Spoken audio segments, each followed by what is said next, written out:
کنڈے کیا ہوتے ہیں؟ تو انہوں نے یہ کہا کہ ہندوستان کے اندر جب بہت ساری لڑائی تھی تو خیر سگالی کے طور پر جو ہے نا وہ اس کو پیدا کیا گیا تاکہ خیر سگالی ہو، آپس میں ایک دوسرے کے ساتھ بیٹھیں اور کھائیں پیئیں۔ میں نے کہا اچھا۔ تو آپ یاد رکھیے ختمہ بلاد گئے امام جعفر صادق کسی بھی مہینے میں کسی بھی دن ان کی غلامی ہمارے لیے باعث فخر ہے، ان کو فاتحہ کرنا ہمارے لیے بخشش کا سبب ہے۔ تو فاتحہ جب بھی کیجئے، لیکن یہ یاد رکھیے گا کہ رجب کے اندر کوئی خاص ان کے ساتھ نہیں ہے، ویسے ہی کر دیا گیا۔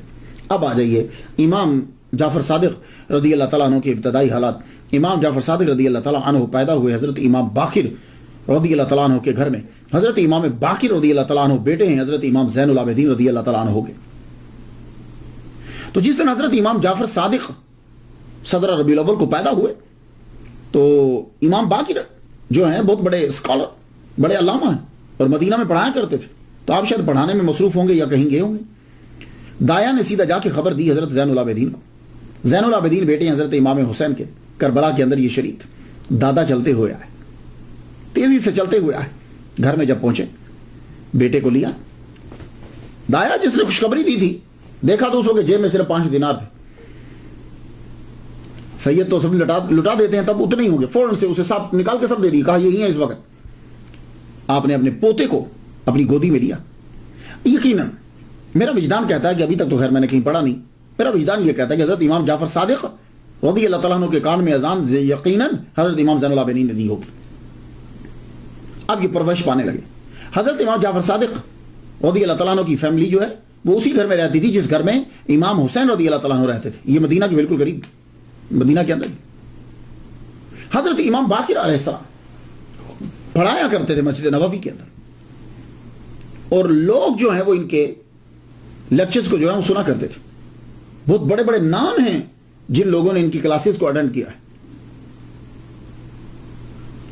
بچے جو ہیں وہ آپ کی زوجہ جو ہیں ام فروا، انہیں یہ معلوم ہوا کہ چیچک کی وبا پھیل گئی، تو آپ مدینہ سے بچے لے کے گاؤں چلی گئی۔ جب گاؤں میں پہنچی تو وہاں خود ان کو چیچک ہو گیا، وہاں سے پھر اپنے بچوں کو آگے بھیج دیا حضرت امام جعفر صادق۔ حضرت امام باقر رضی اللہ تعالیٰ عنہ کو پتا چلا کہ میری بیوی بیمار ہو گئی، تو حضور کے روضہ پہ پہنچے، وہاں جا کر دعا مانگی۔ دعا مانگنے کے بعد آپ اپنی زوجہ کے پاس پہنچے، وہ کہنے لگی آپ چلے جائیے، میں نے بچوں کو بھیج دیا، آپ بھی چلے جائیں، آپ کو کہیں بیماری لگ نہ جائے۔ فرمانے لگے نہ یہ بیماری مجھے لگے گی نہ یہ تیرے اندر رہے گی، میں نے دعا کی ہے اللہ تعالیٰ تجھے شفا عطا فرمائے۔ محمد مصطفیٰ صلی اللہ علیہ وآلہ وسلم کہ روزہ اطہر پر جو دعا مانگ کے گئے اس دعا کا اثر ہوا۔ یہ امام باقر کی کرامت ہے، اتنی عمر کے اندر چیچک جب لگ جاتا ہے تو پھر جاتا نہیں ہے۔ ام فروا ٹھیک ہونے لگ گئی، جب یہ مکمل ٹھیک ہو گئی تو واپس پھر بچے لے کے مدینہ میں آ گئے۔ حضرت امام جعفر صادق گھرانہ ہی ایسا عظیم ہے کہ ایک ایک لمحے جو ہے وہ تعلیم مل رہی ہے، ماں سے، باپ سے، دادا سے، ایک ایک لمحے کے لیے۔ لیکن پھر بھی کچھ روایات ہوتی ہیں، 5 سال کی عمر میں بچہ جو ہے وہ ذرا ہوش سنبھال لیتا۔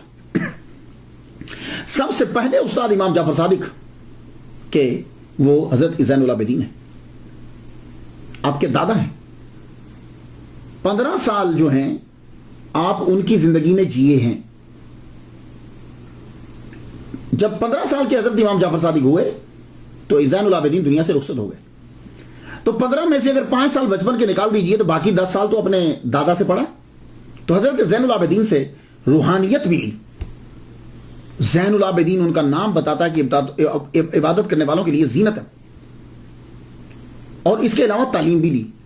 بچے کی جو آغاز ہوتا ہے نا اس میں علم کی کم اور ادب کی زیادہ ضرورت ہوتی ہے، یہ پھر یاد رکھیں۔ اسی لیے جب آپ پڑھا رہے ہوں بچے کو، کہیں بھیج رہے ہوں، تو بچے کی ادب پر، ادب سمجھتے ہیں ہم، صرف ادب اسی کو سمجھتے ہیں السلام علیکم نہیں، ادب مینز ہوتا ہے تمام اخلاق، مینرز، ایٹیٹیوڈ، اس کا رویہ، اٹھنا بیٹھنا، بات کرنا، کھانا پینا، یہ ساری چیزوں پہ غور کرنا ہوتا ہے۔ اور اس کے اندر یہ جو چیزیں ہیں یہ بڑی ضروری ہوتی ہے، یہ بچے کو ابتدا میں ہی سکھانا ہوتی ہے۔ ہم سمجھتے ہیں بڑا ہو کے سیکھ لے گا، تو اس کا مطلب ہے کہ بڑا ہونے تک بیچ کی ساری زندگی بدتمیزانہ ہی گزارنی نہیں، بچے پہ فوراً پکڑ لیجیے اسے۔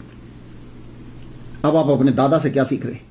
آپ سمجھتے ہیں کہ حضرت زین العابدین صرف نمازیں پڑھتے تھے؟ نہیں، آپ نے 1300 سال قبل ایک ٹاپ کا رسالہ لکھا، صحیفہ سجادیہ بھی ہے اور رسالۃ الحقوق بھی ہے.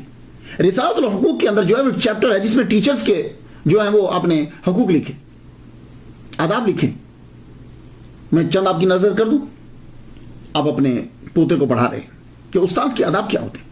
استاد باپ کے برابر ہوتا ہے، یہ یاد رکھیے گا، بلکہ استاد باپ سے بھی افضل ہوتا ہے. تو پڑھاتے جب استاد پڑھا رہا ہو، اب سنیے ذرا کیا سبق دیا جا رہا ہے حضرت امام زین العابدین کی طرف سے. جب استاد پڑھا رہا ہو تو نظریں اس کے چہرے پہ گاڑ کے رکھو، ان کی طرف دیکھو، ادھر ادھر مت دیکھو، تاکہ ان کی بات کو اچھے طریقے سے سمجھ سکو. جب سیکھ رہے ہو تو استاد کے متعلق اپنے دل کو صاف کر لو. استاد سے غیبت، بغض، دشمنی، نفرت، حقارت نہ آئے.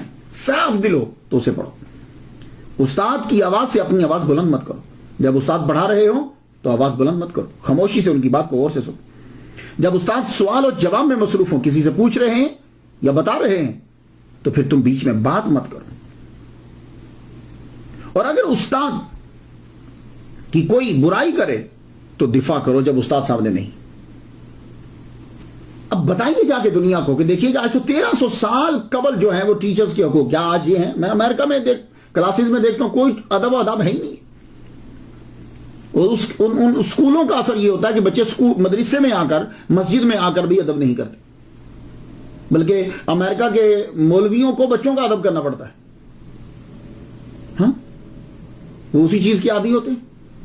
پر صادق نے اپنے دادا سے سیکھا. اس کے بعد ان کے دوسرے استاد آپ کے والد گرامی ہیں حضرت امام باقر رضی اللہ تعالیٰ. امام جعفر صادق خود کہتے ہیں کہ مجھے ٹین ایج کے اندر میرے والد گرامی حضرت امام باقر نے فلسفی، physics, Greek ethics, theology and law, jurisprudence, science, mathematics, یہ مجھے ٹین ایج کے اندر پڑھا دی انہوں نے. اور آپ کے ایک استاد عبید اللہ بن رافع بھی ہیں، ان سے آپ نے احادیث سیکھی. اور امام جعفر صادق چھوٹے سے تھے، جب آپ کی عمر چھوٹی ہے، آپ نے حضرت انس رضی اللہ تعالیٰ صحابی مصطفیٰ کو دیکھا ہے، اس لحاظ سے آپ تابعی بھی ہیں. اور حضرت امام جعفر صادق رضی اللہ تعالیٰ عنہ کے تیسرے استاد آپ کے نانا قاسم بن محمد بن ابی بکر صدیق رضی اللہ تعالیٰ عنہ. آپ جانتے ہیں کہ حضرت امام جعفر صادق رضی اللہ تعالیٰ عنہ کے نانا جو ہیں وہ کیا مقام رکھتے تھے مدینہ میں؟ مدینہ کے 7 مشہور فقہا میں ان کا شمار ہوتا ہے، ایک یہ ہے ان میں سے. تو نانا سے ویسے بھی بڑا پیار ہوتا ہے. تو نانا جو ہیں وہ پوتے ہیں حضرت ابو بکر صدیق رضی اللہ تعالیٰ عنہ کے، جو امام جعفر صادق کے نانا ہیں، قاسم، حضرت قاسم بن محمد بن ابی بکر صدیق رضی اللہ تعالیٰ عنہ. نانا سے بھی آپ نے تمام تعلیم سیکھی، کیونکہ خود آپ بڑے مجتہد تھے. آپ نے حضرت ابن عباس رضی اللہ تعالیٰ عنہ سے روایت کی. تو نانا کا سارا علم صحیح طور پر آپ تک منتقل ہو. امام جعفر صادق رضی اللہ تعالیٰ عنہ نے نانا کی زندگی کی 28 بہاریں دیکھی ہیں. 28 سال اپنے نانا کی زندگی کو دیکھا انہوں نے، 28 سال. اس لیے کہ آپ کے نانا قاسم بن محمد کا انتقال 108 ہجری میں ہو گیا تھا. جب آپ پڑھ چکے تو اب حضرت امام جعفر صادق رضی اللہ تعالیٰ عنہ آپ پڑھانے لگے.